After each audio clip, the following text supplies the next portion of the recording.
The moment Prince William stepped up to the microphone, everything changed. He stood in front of the cameras looking like he hadn't slept in a week, and within 60 seconds he managed to say something so destabilizing that the entire royal press apparatus basically short-circuited. The thing is, nobody even knew he was supposed to speak that morning. No schedule, no press release, no carefully worded bulletin slipped to a friendly reporter. Just the future king, pale as a sheet, eyes so red you could see them through the screen, gripping the podium like he was holding himself upright. And then he opened his mouth and said something about an irreversible fracture, about a moment from which there would be no going back. And honestly, the wording was so final that even the veteran correspondents didn't know what to do with it. What's wild is that Prince William didn't name anyone. He didn't have to. The way he spoke about betrayal, about truth being buried under years of protocol and duty, it was obvious he wasn't talking about some abstract institutional problem. He was talking about people inside the family. And the fact that Catherine wasn't mentioned at all, not once in the entire address, that's not an oversight. That's a deliberate omission that tells you she was either the one person he was trying to protect or the one person he couldn't bring himself to talk about yet. The aides had apparently been begging him to reconsider for hours before he walked out there. Senior royals had locked themselves in crisis meetings, but Prince William had already decided.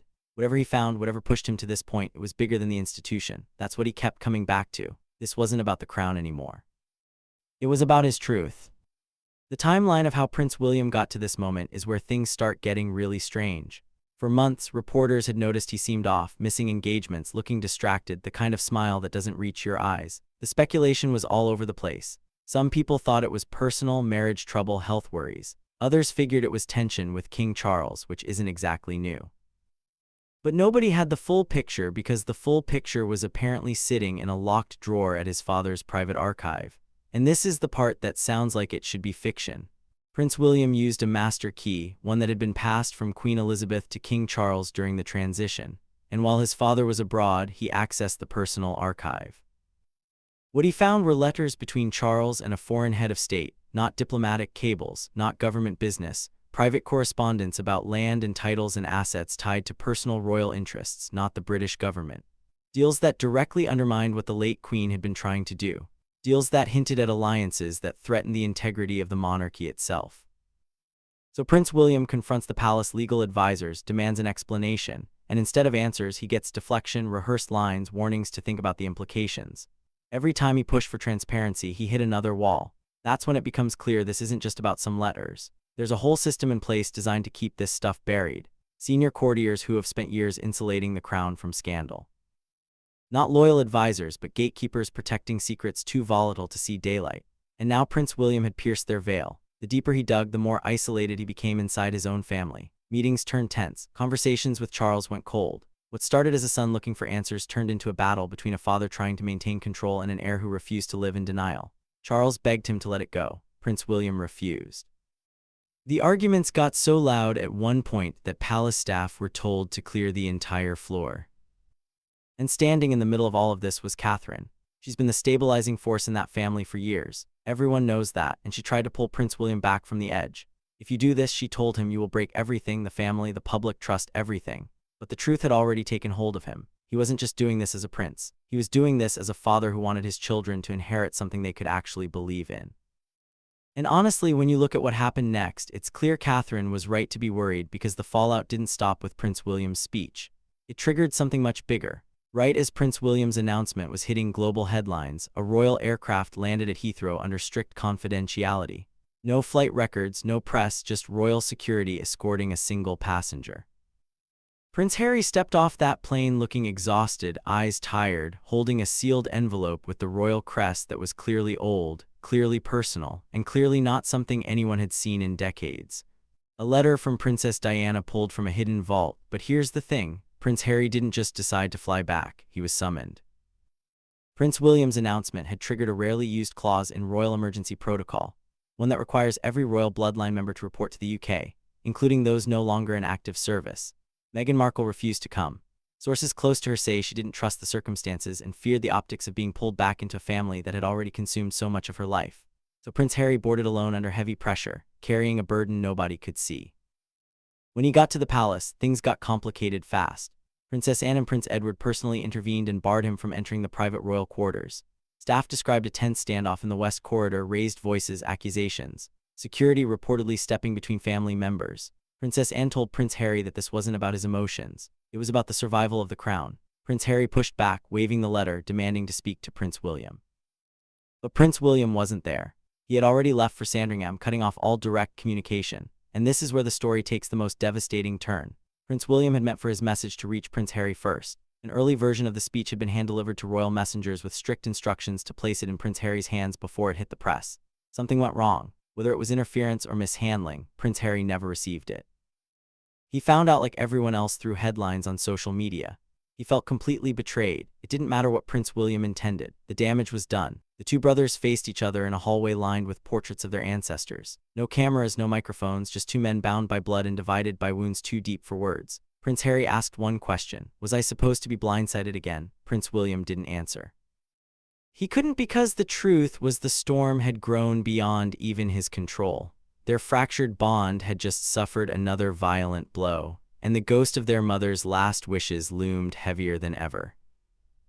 And while everyone was focused on the brothers, something was happening with Catherine that nobody noticed at first. Behind the palace glass, barely visible, she was trembling. Her health had been slipping for weeks. Unexplained absences, fainting spells, days where she wouldn't come out of her room. But it wasn't just physical. This was emotional exhaustion from carrying the weight of palace secrets, from knowing too much and saying too little, from being too close to Prince William's emotional descent. Every late-night conversation had gotten darker. Every whispered strategy had dissolved into silence. She had carried it all with grace, but even diamonds crack under relentless pressure. The breaking point came from something nobody saw coming. A private journal belonging to Catherine was leaked hours before Prince William's announcement. How it got out is still a mystery, but what it contained was devastating. Pages of quiet agony and dread. One line stood out. I wish I had left before this broke us all. That sentence, raw and unfiltered, circled the globe and became the quote that defined the royal family's unraveling. Catherine had never spoken to the press, never given an interview, but her pain now had a voice, and it was louder than any palace statement. Queen Elizabeth had once put strict protection protocols around Catherine, knowing the role she'd eventually have to play. But after the Queen passed, those protocols were quietly dismantled by order of King Charles himself. The late monarch had sensed something about how vulnerable Catherine would become as the royal spotlight intensified. With the Queen gone and Charles asserting control, Catherine was left exposed both emotionally and politically. She had begged Prince William not to speak, not because she didn't believe in him, but because she knew the toll it would take. She had already watched him crumble under discoveries that should never have been his to bear. But Prince William was driven by something bigger than caution, and Catherine stood alone in the lonely corners of the palace where no cameras could reach, silence not by command but by grief. And then Princess Anne stepped into the room and everything shifted. Nobody speaks like Princess Anne, not in hushed tones, not in riddles, and definitely not in fear. When she entered the private royal chamber moments after Prince William's announcement, the advisors fell silent. Camilla froze. King Charles, for the first time in years, looked uncertain. Princess Anne's voice didn't rise, but it didn't need to. 6 words is all it took. This is not what she wanted. With that single sentence, the veil of denial that had shrouded the royal inner circle was violently torn away. Princess Anne's fury wasn't vague, and it wasn't speculative. It was aimed directly at Camilla and the senior aides who had spent years insulating Charles from dissent. She accused them of something more dangerous than policy missteps: the willful distortion of the monarchy's bloodline integrity. According to Princess Anne, there were unpublished final instructions from Queen Elizabeth, personal directives never made public, quietly sealed and kept from even the Privy Council. These weren't ceremonial wishes. These were protective measures, safeguards Elizabeth crafted in her final year when her health had declined and her trust in the new regime began to fracture. Princess Anne claimed the Queen's private instructions had been deliberately buried because they posed a threat to those now benefiting from their absence. When she cited those documents, Camilla erupted. What followed wasn't a disagreement, it was a detonation. Princess Anne openly questioned the legitimacy of Camilla's place in the line of ceremonial influence, asking aloud whether the Queen ever truly approved of the full title that had since been granted. Camilla, red with rage, stormed out, but not before hurling a remark about being the only one holding the family together. Princess Anne reportedly replied, "Then it's no wonder we've come apart." After the confrontation, Princess Anne requested a private moment with Prince William. In a quiet royal study, she produced an envelope that hadn't seen daylight in over a year. Worn edges, seal untouched, it bore Queen Elizabeth's private crest and had been held under Anne's protection since the Queen's passing. She handed it to Prince William without saying a word. Inside were handwritten pages, emotional reflections, fears, and one chilling sentence that reportedly read, "If the weight becomes unbearable, trust only the blood." What Princess Anne had done wasn't a coup, it was a reckoning. She had drawn a hard line between duty and denial, between tradition and the modern mask that had distorted it. For Prince William, it was a rare moment of clarity in a storm of confusion. But clarity came with a price. Because buried within Anne's revelations was a truth even Prince William hadn't been prepared to face. A truth involving someone so young and innocent that nobody had expected they'd become a weapon in this fight for the crown. Prince George is barely tall enough to reach the podium his father spoke from. Yet in the shadows of Buckingham's walls, he had unknowingly become the centerpiece of a storm threatening to split the monarchy in two. His sudden disappearance from family outings, cancelled appearances, smiles that barely lasted a moment, it all made sense now. A hidden clause buried deep within Queen Elizabeth's private will had just been revealed. It didn't just outline a hope or suggestion. It named George as the vessel for a different kind of monarchy, one untouched by the compromising chaos and quiet corruption that had eroded the crown from within. The clause detailed a secret inheritance and mentorship program established by the Queen in her final year, designed to bypass the expected handlers and place George directly under the guidance of three people: Prince William, Princess Anne, and an unnamed figure outside the traditional royal apparatus. What rattled the palace most was what the Queen's language clearly avoided: Camilla. In all 14 pages of her handwritten supplement, there wasn't a single mention of her name in relation to the next generation. It was intentional, unmistakable, and damning. Camilla, already fuming over Princess Anne's intervention, now found herself frozen out of yet another royal future. Catherine, who had long fought to protect her children from the machinations of the court, refused to hand over George for any engagements outside her supervision. What had been passive tension between the two royal women turned into direct confrontation. Witnesses described an explosive exchange where Camilla accused Catherine of orchestrating a succession trap, a plot to sideline her permanently by hiding behind the Queen's posthumous words. Catherine's response was cold and final. "You were never part of her plan." The reason for George's disappearance from public view now made painful sense. He wasn't ill, he hadn't been sent abroad, he was being shielded. Princess Anne had taken it upon herself to fulfill the Queen's private wishes. In a quiet ceremony held in one of Elizabeth's private chapels, she presented George with a symbolic artifact, a relic passed down through royal bloodlines, said to only be given when the future must be protected at all costs. What that object was remains tightly guarded, but its meaning was clear. George was now more than a boy. He was a symbol of what could still be salvaged. Within hours of the will's details leaking, palace staff loyal to Camilla began circulating counterclaims, questioning the validity of the Queen's final writings, suggesting forgery or manipulation. A legal and emotional war had begun, and at its heart stood a child too young to understand the weight being placed upon his shoulders. And then Prince William made his next move. He stood at the royal gallery not to honor tradition but to rewrite it. With one calm but cutting phrase, he announced the royal reset order and shattered the very foundations of what Camilla had quietly built. The royal reset was more than symbolic. It was a sweeping directive signed and sealed that restructured royal ceremonial hierarchy and formally removed Camilla from any position of influence tied to the next generation of heirs. Her name was not demoted. It was deleted, erased from rosters, omitted from planning, struck from documents that had once promised her a legacy among the future rulers of Britain. The moment that decree was read aloud in the marble halls of Windsor, gasps spread like wildfire. Camilla's face reportedly turned to stone, but behind her eyes was a storm she could no longer contain. Long-standing staff loyal to Camilla resigned in protest, some in silence, others slamming doors behind them. But just as many stayed and even more quietly applauded. For years they had walked on eggshells, navigating a power structure that favored silence over truth. Now the power dynamic had flipped. Princess Anne, Prince Edward, and Catherine stood together, united against Camilla. Their alignment was subtle at first, a shared glance here, a nod there, but behind closed doors their coordination had been meticulous. King Charles's silence was perhaps the loudest signal of all. He watched the fallout unfold from a private balcony. Not a word spoken, not a hand raised in defense, whether from shock or guilt or tacit approval nobody could say. But his refusal to intervene left Camilla completely exposed. A queen consort in name only, stripped of allies and denied a legacy. Whatever power she had once claimed now slipped between her fingers. Camilla was escorted out of the East Palace wing by royal guards, her heels echoing on cold stone, her face streaked with tears. It was an exile not yet, but it was the closest the monarchy had ever come to public repudiation of its own queen. And in the middle of all this chaos, someone pulled a broken, dust-covered tape from a locked royal storage unit that had once belonged to the queen herself. Nobody expected it to function. When the distorted audio hissed into life, the room froze. Princess Diana's voice, soft and deliberate and haunting, pierced through time like a final act of defiance. Never trust a crown that forgets its roots. In that sentence, every illusion Prince William still clung to collapsed. The recording was short but damning. Diana spoke not just as a mother, but as a woman surrounded by betrayal, hinting at forces within the palace who had manipulated her life and distorted her truth.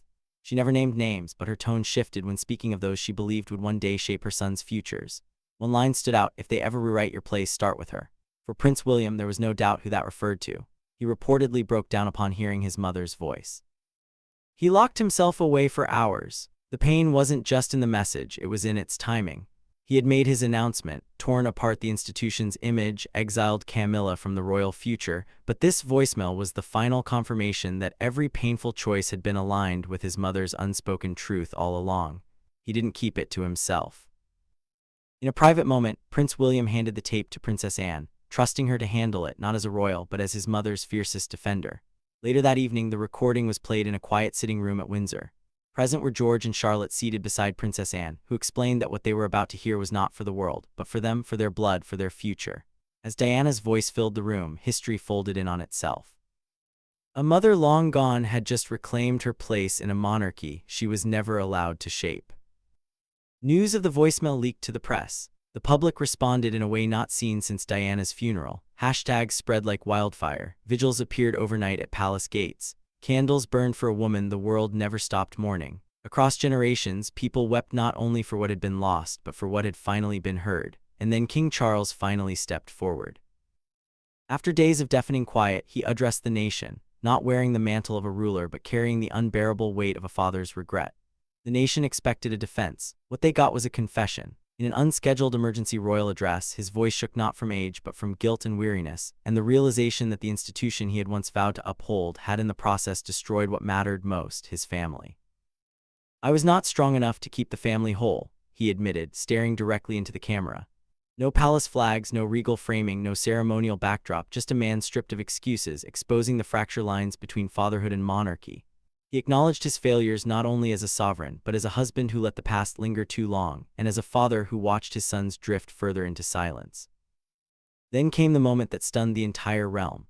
King Charles offered to step back indefinitely from royal duties, not just as a symbolic gesture, but as a means of clearing a path for restoration. The monarchy, he admitted, could no longer thrive under the old guard.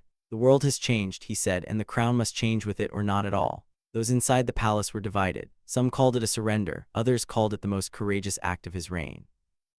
But the people outside listened, and many wept. In what may become his most defining act, King Charles announced he would formally reinstate Queen Elizabeth's unpublished final wishes as official royal protocol. Every suppressed document, every hidden letter, every sealed directive from the late queen would now guide the institution's next chapter. No longer buried beneath ambition and tradition, Elizabeth's voice would finally return to the throne she left behind. His final words etched themselves into the soul of the nation. "Let the future be theirs, not mine." With that sentence, he let go not of the crown entirely, but of the power to control its direction. He turned away from legacy and into humility, into grief, into an acceptance that the era he represented had finally come to an end. The royal stage was reset, and as the cameras faded and silence returned to Buckingham Palace, the world knew one thing: the monarchy would never be the same.